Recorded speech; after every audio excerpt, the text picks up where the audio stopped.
Secara garis besar, perkembangan Islam di dunia dapat dibedakan menjadi 3 periode. 1. Periode klasik. Periode klasik adalah sejarah perkembangan Islam yang meliputi masa ekspansi, integrasi atau penyatuan wilayah, masa sejarah keemasan Islam yang dimulai sejak 650 sampai dengan 1000 Masehi, dan masa disintegrasi yang dimulai sejak 1000 sampai dengan 1250 Masehi. Periode pertengahan. Periode pertengahan memuat 2 masa, yaitu masa kemunduran 1 yang dimulai sejak 1250 sampai 1500 Masehi, dan masa 3 kerajaan besar yang dimulai sejak 1500 sampai dengan 1800 Masehi.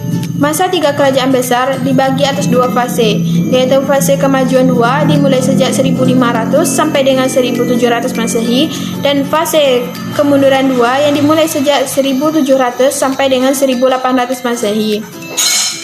3. Periode modern. Periode modern dimulai sejak 1800 sampai sekarang.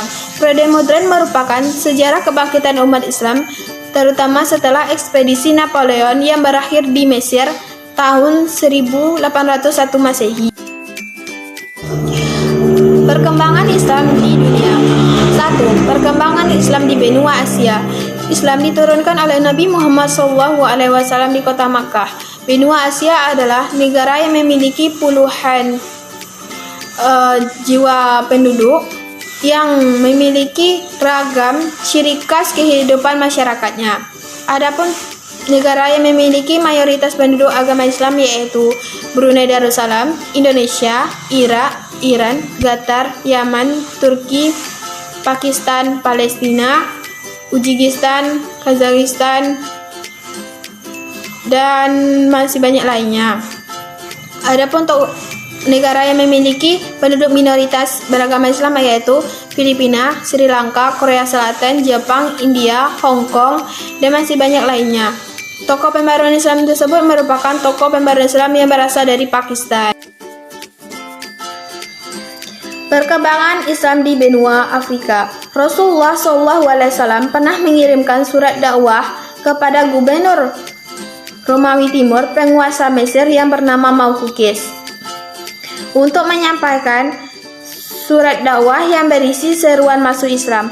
Meskipun Maukukis tidak menyatakan bahwa dirinya masuk Islam, namun surat dakwah tersebut diterimanya dengan baik.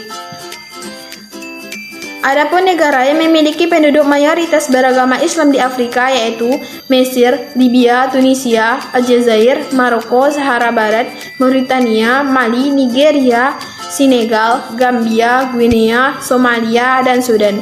Sedangkan negara yang penduduknya minoritas beragama Islam di Afrika yaitu Zambia, Uganda, Mozambik, Kenya, Kongo, dan Afrika Selatan. Penyebaran Islam di benua Eropa. Islam memasuki benua Eropa terdiri atas 4 periode. 1. Periode kekhalifahan Islam di Spanyol, Andalusia, berlangsung 8 abad, dan pemerintahan Islam hingga ke beberapa pulau diantaranya Prancis Selatan, Sicilia, Italia Selatan.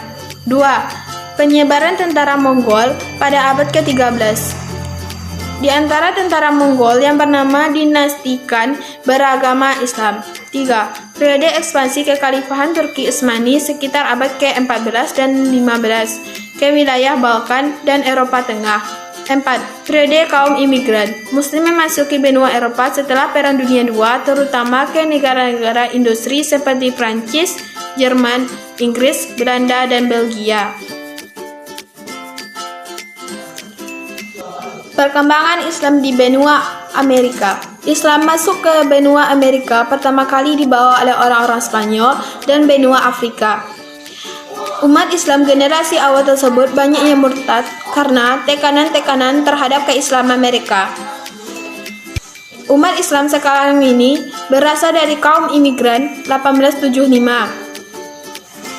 Kaum imigran tersebut berasal dari Suriah, Lebanon, Palestina, dan Mesir. Perkembangan Islam di Australia. Menurut Islamic Church NSW menyebutkan bahwa Islam masuk ke Australia dibawa oleh kaum nelayan dan saudara Bugis yang berasal dari Makassar, Indonesia. Catatan resmi pun menyebutkan bahwa sejak 1350 sudah ada kapal nelayan yang berlabuh di Australia. Perkembangan ilmu pengetahuan di bidang filsafat. Filsafat adalah ilmu yang mempelajari tentang pengetahuan, penyelidikan, akal budi dan hakikatnya yang bersifat ada, sebab dan hukumnya. Adapun tokohnya yaitu Al-Farabi, Ibnu Majah, Al-Ghazali. Untuk lebih lengkapnya bacalah keterangan di atas. Bidang kedokteran. Kedokteran adalah ilmu yang mempelajari tentang praktik, diagnosis, terapi, dan pencegahan penyakit. Adapun tokohnya yaitu Ibnu Sina, Al-Zahrawi, dan lebih lengkapnya bacalah keterangan di atas ini. 3. Astronomi. Astronomi adalah ilmu yang mempelajari tentang matahari, bulan, bintang, dan planet lainnya. Ilmu astronomi juga disebut dengan ilmu falak. Adapun tokoh astronomi yaitu Ibrahim Ibnu Yahya Al-Nakad Az-Zarkali dan masih banyak lainnya. 4. Matematika. Matematika adalah ilmu yang mempelajari tentang studi topik bilangan, rumus, struktur terkait. Adapun tokoh dalam bidang matematika yaitu Abu Abdullah Muhammad Ibnu Musa Al-Khwarizmi. 5. Fisika. Fisika adalah ilmu yang mempelajari tentang fenomena alam dan gejala alam yang ada di dalamnya. Adapun tokoh dalam bidang fisika adalah Abdurrahman Al-Kazimi dan Al-Kindi. 6. Kimia. Kimia adalah ilmu yang mempelajari tentang struktur, komposisi, dan zat.